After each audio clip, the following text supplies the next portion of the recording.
Bienvenidos a este episodio que será viral. El Mundial nos ha dejado muchas lecciones, algunas personales y otras de forma colectiva. Miren, de manera reciente todo mundo quería estar en el Ángel de la Independencia y en las plazas públicas para celebrar. Hasta parecía que les daba miedo o ansiedad, no sé, algo así, el no estar en los videos virales, en los contenidos que se hacían famosos en redes sociales. Ese temor está científicamente comprobado. Le llaman FOMO, por sus siglas en inglés. Es el Fear of Missing Out, que se traduce en algo así como miedo a perderse de algo o temor a quedarse fuera de algo. Lo usan los chavos con frecuencia, este término de sentir FOMO, es que empecé a sentir que experimentaba FOMO. En fin, ¿cómo controlar este asunto del FOMO y cómo saber cuando este miedo puede ponernos aún en más riesgo, por ejemplo, al acudir a ciertos lugares, a concentraciones masivas, como lo que pasó en el Ángel, ¿eh? Recuerden que, por cierto, se suma otro muerto. Al día de hoy suman 5 personas fallecidas después de los festejos mundialistas. Para hablar del tema, nos acompaña Juan Antonio Barrera Méndez, psicólogo. Juan Antonio, bienvenido. Al contrario, es un placer compartir con ustedes. Qué amable. También saludo con mucho gusto a Francisco Castellanos Villalobos, experto en asuntos de protección civil, gestión de riesgos, candidato a doctor precisamente en gestión integral de riesgos de desastres. Bienvenido, Francisco. ¿Qué tal a todos? ¿Cómo se encuentran? Espero muy bien. Gracias por la invitación y sé que va a ser un excelente conversatorio. Qué amable. Muchas gracias. Bueno, pues Juan Antonio Barrera, me gustaría primero poner un poquito más de contexto para saber qué es este asunto del FOMO, porque algunos ya utilizan el concepto, pero me parece que lo que ha sucedido con el Mundial, con estas concentraciones que nunca se habían dado en la Ciudad de México, se habla de 1.400.000 personas en Paseo de la Reforma, que sin duda también se traduce en un riesgo y que yo escuchaba hasta a los que no les gustaba el fútbol, que querían ir al Ángel, ¿no? Por estar viendo los videos. Juan Antonio Barrera, platíquenos de este asunto del FOMO, por favor.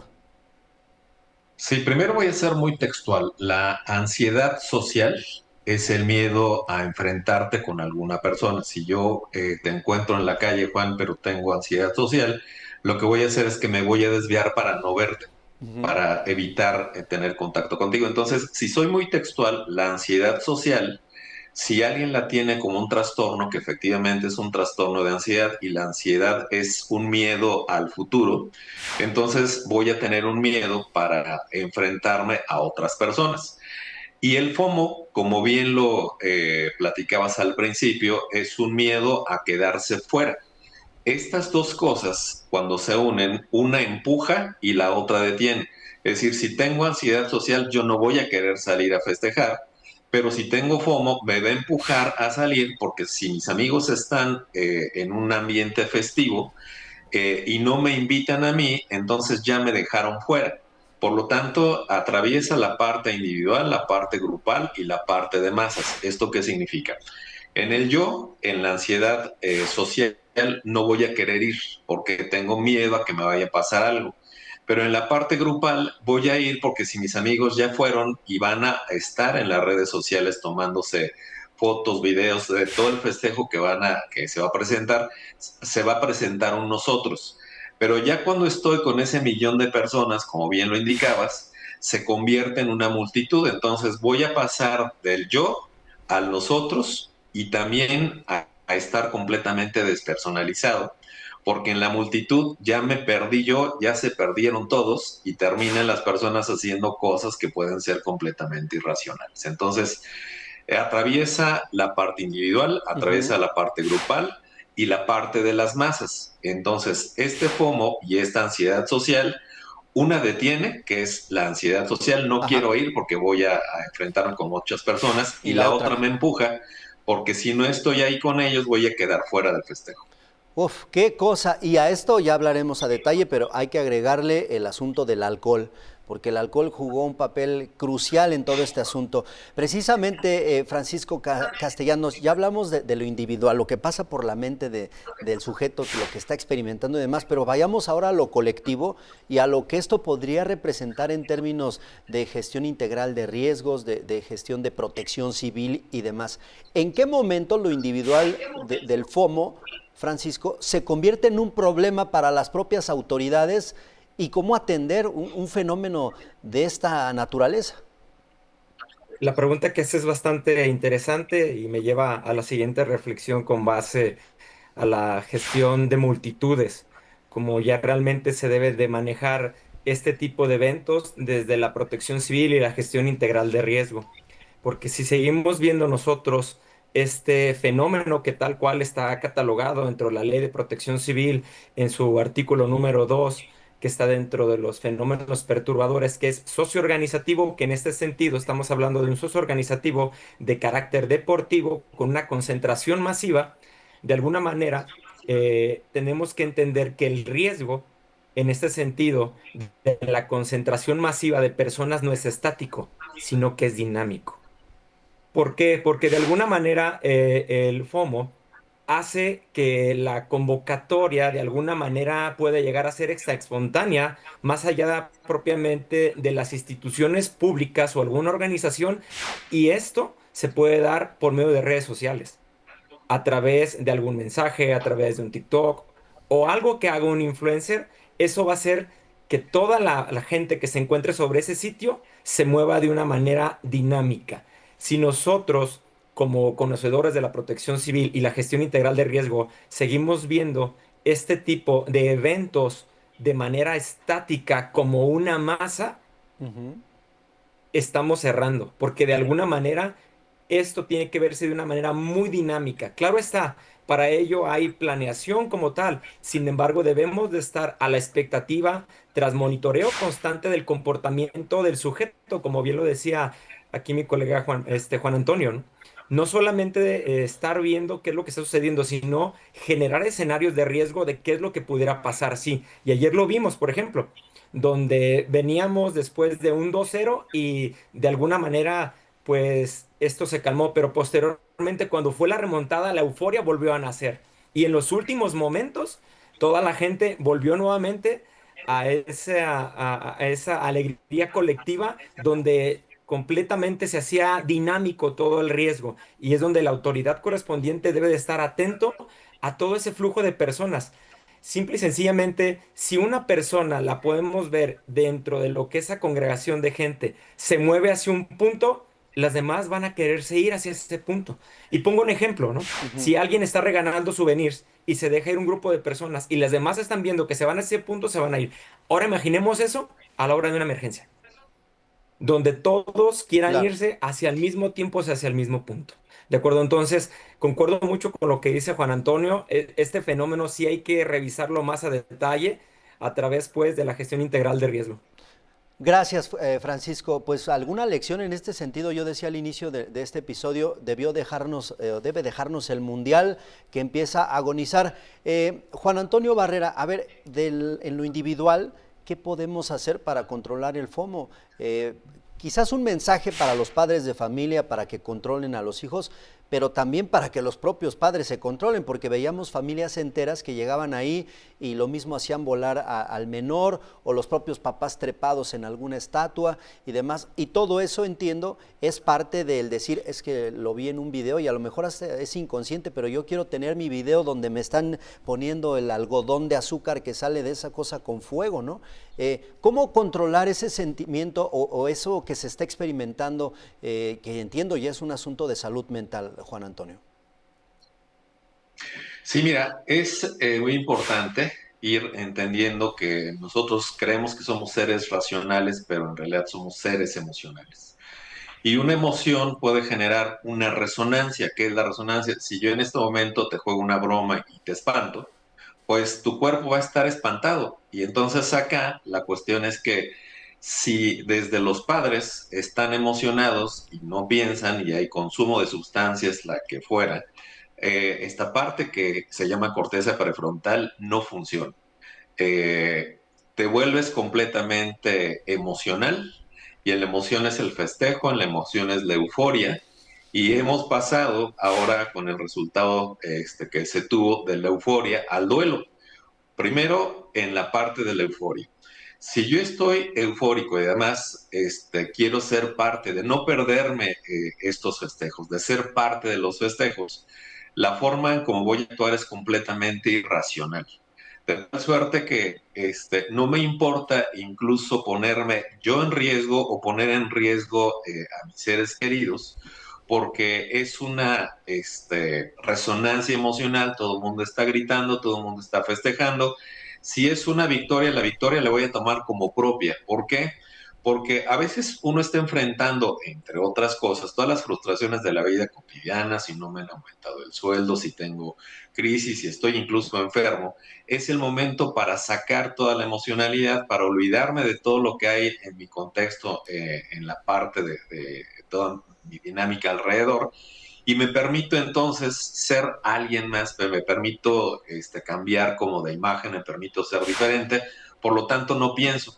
Entonces, una medida muy importante será reflexionar si vale la pena por tener una fotografía, por subir una historia a las redes sociales, que ponga en riesgo mi vida. Me parece muy importante también la cifra que dijiste de las personas que dejaron de estar en este mundo.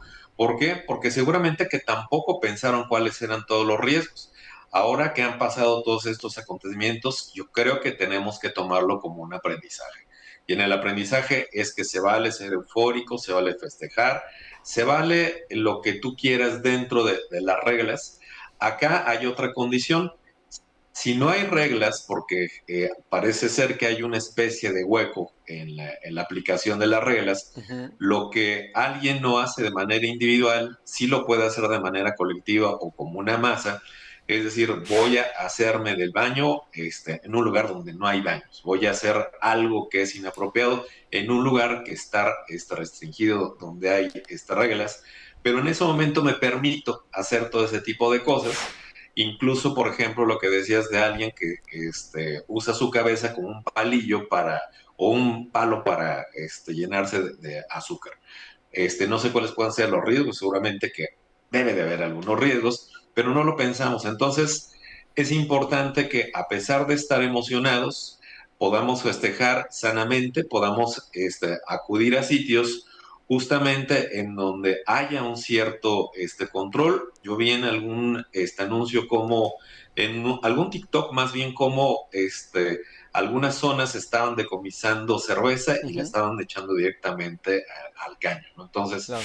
seguramente que son estrategias ya directamente de las autoridades y qué bueno para que todo esto no se desborde. Entonces, hay que tener más racionalización que emoción, Claro. pero la emoción, como es una resonancia y yo grito y los demás gritan, y entonces me voy a ver como un aguafiestas si todos gritan, pero yo no. Me voy a ver aguafiestas si yo no tomo alguna sustancia, aunque no acostumbre tomar, Ujú. aunque al otro día me genere como una cruda emocional, pero digamos que información como la que estás difundiendo ahora, como la que nos hace favor, Francisco, también de compartir, creo que es muy importante para prevenir eventos Claro. futuros. Bien, Juan Antonio, muchas gracias. Francisco, esto a lo que hace referencia Juan Antonio, no sé si tiene que ver con el efecto masa. Yo he escuchado por ahí de cómo alguna multitud eufórica hace que cambie la conducta, justo como nos decía Juan Antonio, la conducta del individuo, y viene una especie de efecto masa en donde ya no evalúa el riesgo, solo hay que hacer lo que están haciendo los demás, y entonces sin evaluar el riesgo, pues esto se convierte en un auténtico problema. Claro está, dentro del estudio de los riesgos y los peligros, podemos decir que peligro es el que nosotros podemos ver.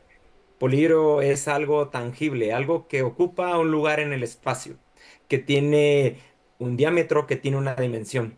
Los riesgos son los escenarios posibles que puedan desencadenar que ese peligro se materialice como tal.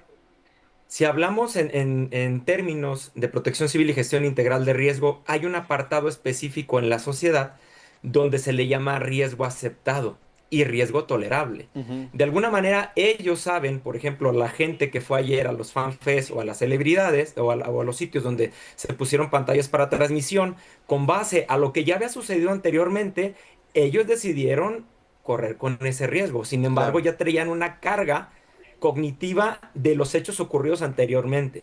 Y con base a ellos, ellos ya tuvieron que haber hecho algún tipo de planeación.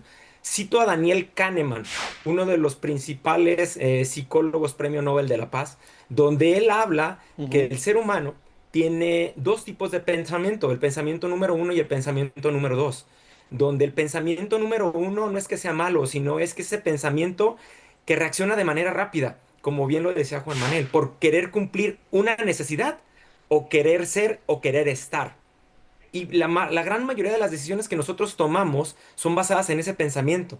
Desde la protección civil y la gestión integral de riesgo, el ser humano, nosotros debemos de pasar de ese pensamiento número uno a ese pensamiento número dos, que es ese pensamiento racional, ese pensamiento donde de alguna manera yo debo de realmente de repensar qué es lo que estoy haciendo yo Claro. para realmente saber al riesgo que yo me voy a exponer y sobre todo si voy a exponer a mi familia, ¿no? A ese tipo de concentraciones masivas. Claro está, eh, dijeron algo muy importante, los impulsores del riesgo, el alcohol. De acuerdo, que fue un impulsor del riesgo que se encontró en algunas sedes mundialistas de una manera muy descomunal. Casualmente en algunas sedes, después de lo ocurrido, que todos ya sabemos, cambiaron las directrices en materia de protección civil y seguridad pública. Se robustecieron muchísimo. La comunicación del riesgo ya fue diferente. Entonces, quiere decir que realmente tras el trágico suceso, pues aprendimos y afortunadamente en algunas sedes todavía hubo algunos disturbios. Claro. Por ejemplo, en Guadalajara tuvimos algunos disturbios significativos en ese sentido, nada grave, pero siempre el ser humano no va a responder de manera individual a la colectiva, porque en ese actuar, en Ujú. el pensamiento número uno va a decir, si lo hace él, pues también lo hago yo, y también lo hago yo. Al final de cuentas, nadie se va a dar cuenta quién fue. Fuimos todos los que lo hicimos, ¿no? Pero Claro. realmente debemos de transitar a ese pensamiento número dos, donde domine nuestro raciocinio mental. Muy bien, gracias Francisco Castellanos. Sí, me quedo pensando hasta en aquella historia de Fuente Ovejuna, ¿no? En donde en realidad todo, ¿quién fue Fuente Ovejuna? Todo el mundo se porta mal, todo el mundo participó, pero al final nadie asume la responsabilidad. Juan Antonio Barrera, estamos acercándonos al final de esta plática, pero me gustaría pasar a la parte preventiva. A ver, ¿qué hacer? Volviendo al punto de origen, el FOMO, como política pública, la propia autoridad necesita atender este asunto porque ya vimos que implica un fenómeno serio y tendrían que enfrentar situaciones como lo que pasó en estos días en Paseo de la Reforma. ¿Qué se puede hacer? ¿Alguna política pública específica para los jóvenes, que son quienes más contacto tienen con las redes sociales y quienes más experimentan esta sensación del FOMO? Sí, por supuesto, podemos ser muy influenciables a través de los medios de comunicación. Los mismos medios o los influencers podían ayudar a hacer este trabajo de prevención. Otra manera que lo hacen directamente ya las autoridades es no permitir el flujo de todas las personas a todas las sedes, sino irlas parcializando en ese sentido. De tal suerte que en la parte también psicológica es ser muy conscientes o tratar de generar ese nivel de conciencia, que se vale festejar, se vale ser felices, se vale tener esa euforia que todo el mundo podríamos tener, porque hay una identidad colectiva, todo el mundo podemos traer una camiseta que nos hace iguales a todos. ¿Por qué? Porque traemos la camiseta de México, pero la parte emocional, si no hay un nivel de prevención, si no hay una forma en cómo ir advirtiendo los riesgos que puede haber cuando el festejo se sale de control, pues seguramente que las consecuencias pueden ser muy graves, ¿no? Afortunadamente, ahora que nos comparte Francisco, todas estas estrategias que del otro lado también se pueden tener Ujú. en la parte emocional y en la parte ya de regulación del festejo, creo que las dos pueden sumar a muy a bien, de tal suerte de tratar de evitar tragedias como esta que desafortunadamente ha sucedido.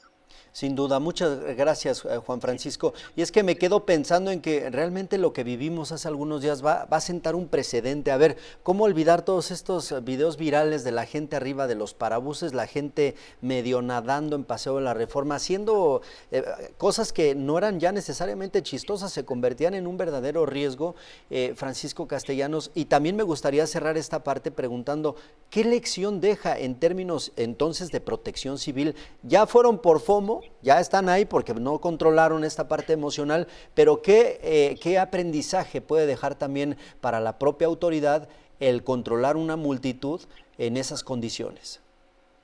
Como lo dije desde un inicio, debemos los profesionales las autoridades, los voluntarios que nos dedicamos a la protección civil y gestión integral de riesgo, dejar de ver la concentración masiva de personas como una masa estática.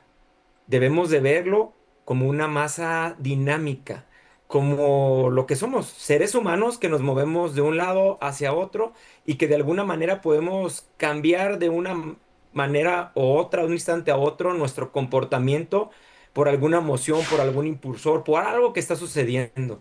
Entonces, desde la protección civil, claro está que existen planes específicos de protección civil, planes especiales de protección civil, multisectoriales y multiagencias, donde involucran a varias autoridades, en este caso de los ayuntamientos o del estado, posiblemente hasta de la propia federación, donde todos y cada uno de ellos tienen un actuar a través de una matriz de responsabilidades. Lo interesante aquí es que no se quede esto en el papel, sino que se lleve realmente a la realidad, a campo, para nosotros realmente anticiparnos al riesgo y poderlo prevenir de manera correcta. Si nosotros, y cito al maestro Enrique Guevara, quien es el director actualmente del CENAPRED, él nos ha enseñado mucho de que los riesgos debemos estudiarlos, no de cómo ellos ya reaccionaron, sino vámonos a la raíz del riesgo. Tenemos que ir al análisis de los riesgos y al diagnóstico de los mismos, y con base a ellos generar directrices de previsión. ¿Qué quiero decir esto? Ya que sé qué es lo que va a suceder y cómo va a suceder, ahora genero yo escenarios de riesgo. ¿Para qué? Para de ahí sacar prevención y mitigación, que es muy importante, y sobre todo la preparación. ¿Preparación de quién? De las propias autoridades como tal, pero también de la población, que es muy importante, bajo un principio de gobernanza de riesgo. Comunicar de manera correcta el riesgo, eso es vitalmente importante, como bien lo decía Juan Antonio. Si yo ya estoy viendo y estoy analizando que ese conglomerado de personas ya está rebasando ciertas capacidades, pues yo tengo que comunicarlo de cierta Claro. manera, ¿no? ¿Para qué? Para que la gente tome sus previsiones. Muchísimas gracias. Al contrario, Francisco Castellanos, yo les agradezco. La verdad es que no solo fueron los goles, no solamente fue la emoción y todo el mundo ahora es más orgulloso de ser mexicano que hace un mes y todo eso bien, está muy padre, pero lo que vivimos, lo que nos dejó como lección debe de quedar, supongo, ahí en algún momento como política pública, como estrategia, tanto para atender la parte emocional, Juan Antonio Barrera, el FOMO que nos puede llevar a cometer cualquier locura, y una vez que por FOMO llegaron y se realizó esta concentración masiva, Francisco, pues atender como tal con el ABC de la gestión integral de riesgos. Así que antes de irnos, Juan Antonio, a ver si no está muy difícil esto, en una sola palabra, Juan Antonio Barrera, por favor, en una palabra, ¿cómo definirías lo que nos dejó como lección en este sentido, hablando del FOMO, hablando de la protección civil y demás, el Mundial, lo que nos está dejando? En una palabra, por favor. Aprendizaje. Aprendizaje. Aprendizaje. Muchas gracias. Francisco Castellanos, en una palabra, ¿cómo lo podrías definir? Voy a utilizar dos. Eterno aprendiz. ¿Ok? Eterno aprendiz. ¿Les parece si lo dejamos como un eterno aprendizaje, lo que nos deja el Mundial? Estamos buscando por ahí el titular para este episodio, para sintetizar lo que hemos platicado y todo lo que representa. Un eterno aprendizaje sería lo que nos puede dejar de momento el Mundial y estas concentraciones derivado de los goles y por supuesto del FOMO también, que se experimenta ahora con lo que pasa en las redes sociales. Muchísimas gracias. Llegamos al final de este episodio que será viral. Gracias al psicólogo Juan Antonio Barrera Méndez. Muchísimas gracias y un abrazo. Gracias a ustedes. También agradezco a Francisco Castellanos Villalobos, le decía, especialista en gestión integral de riesgos, experto como tal en protección civil también. Muchas gracias, Francisco. Por nada, para servirles. Gracias. Es un gusto compartir el conocimiento con Juan Antonio y estamos para una siguiente ocasión. Gracias a todos. Seguro que sí, muchísimas gracias a ambos, pero sobre todo gracias a ustedes por haberse quedado hasta el final de este episodio que sin duda será viral. ¿Qué les parece? Algo debimos aprender de todo lo que sucedió en los últimos días, 25 días de euforia y locura en la Ciudad de México y estas concentraciones derivadas del FOMO. ¿A poco no les pasó que estaban viendo los videos y querían ir al Ángel? A algunos ni les gustaba el fútbol, pero querían estar ahí por tener ese momento para compartir en redes sociales, que muchas veces se puede convertir en un auténtico riesgo, como lo explicaron los especialistas. ¿Qué piensan? Ojalá que puedan dejarnos un comentario, ojalá que puedan compartir este video para que llegue a más gente, pero sobre todo, ojalá que nos acompañen en el próximo episodio, que sin duda será viral. Yo soy Juan Rivas, pásenla bien, por favor.